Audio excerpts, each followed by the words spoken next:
जय सिया राम। आप सभी को रामचरितमानस की चौपाई पढ़िए सुनिए, मन को बहुत शांति मिलती है। श्री राजा राम के जीवन का अनुसरण करके हमें अपने जीवन के पथ पे आगे बढ़ना चाहिए। हमने पिछले अध्याय में पढ़ा था कि श्री राम जी का राजाभिषेक होने वाला है।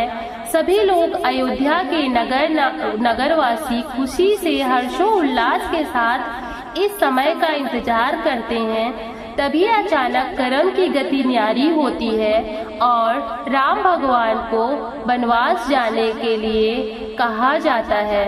आइए जानते हैं आगे की चौपाई। जब प्रभु श्री राम अपने पिता दशरथ जी से आशीर्वाद लेने जाते हैं, तब उनके पिताजी क्या कहते हैं? मंगल भवन अमंगल हारी, द्रवहु सुदशरथ अजिर बिहारी। राय राम राखन हित लागी, बहुत उपाय किए छलु त्यागी। लखी रामा रुख रहत न जाने, धर्म धुरंधर धीर सयाने। राजा ने इस प्रकार श्री रामचंद्र जी को रखने के लिए छल छोड़कर बहुत से उपाय किए, पर जब उन्होंने धर्म धुरंधर धीर और बुद्धिमान श्री राम जी का रुख देख लिया और वे रहते हुए न जान पड़े, तब नृपसिय लाई उरलीनी। अति हित बहुत भांति सीख दीन्ही, कही बन के दुख दुसह सुनाए। सासु ससुर पितु सुख समुझाए, सिय मनु राम चरण अनुरागा। घरु न सुगम बनु बिषम न लागा, और सबहि सिय समुझाई। कहीं कहीं विपिन विपति अधिकाई, सचिव नारी गुर नारी सयानी। सहित स्नेह कहाई मृदुबानी, तुम कहु तो न दीन्ह वनवासु।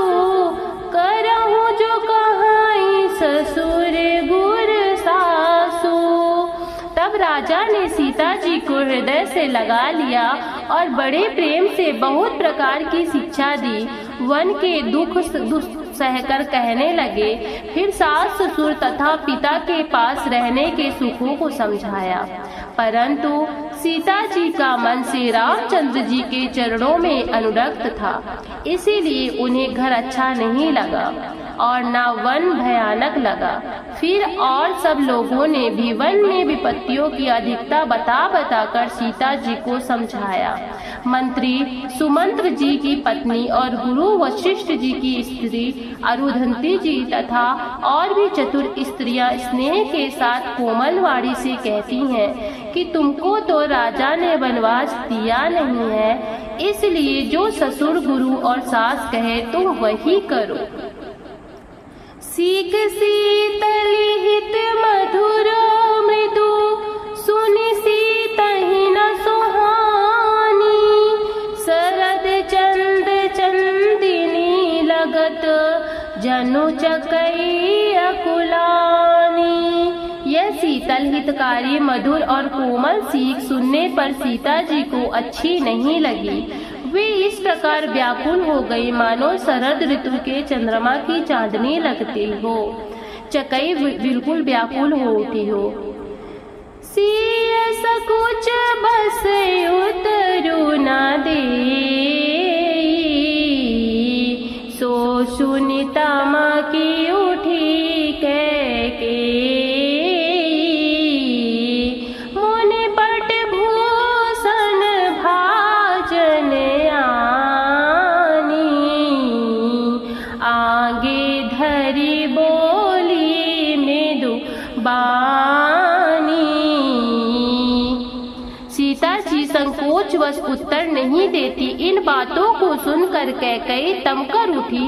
उसने मुनियों के वस्त्र, आभूषण और बर्तन लाकर श्री रामचंद्र जी के आगे रख दिए और कोमल वाणी से कहा, नृपहि प्राण प्रिय तुम रघुबीरा, शील स्नेह ना छाड़ी है भीरा, सुकृत सुजसु पर लोक नसाऊ, तुम्हि जान बन कहई न काऊ, अस विचारी सोई करहूँ जो भावा, राम जननी सिख सुनी सुख पावा, भूपहि बचन बान सम लागे, करहि न प्राण पयान अभागे।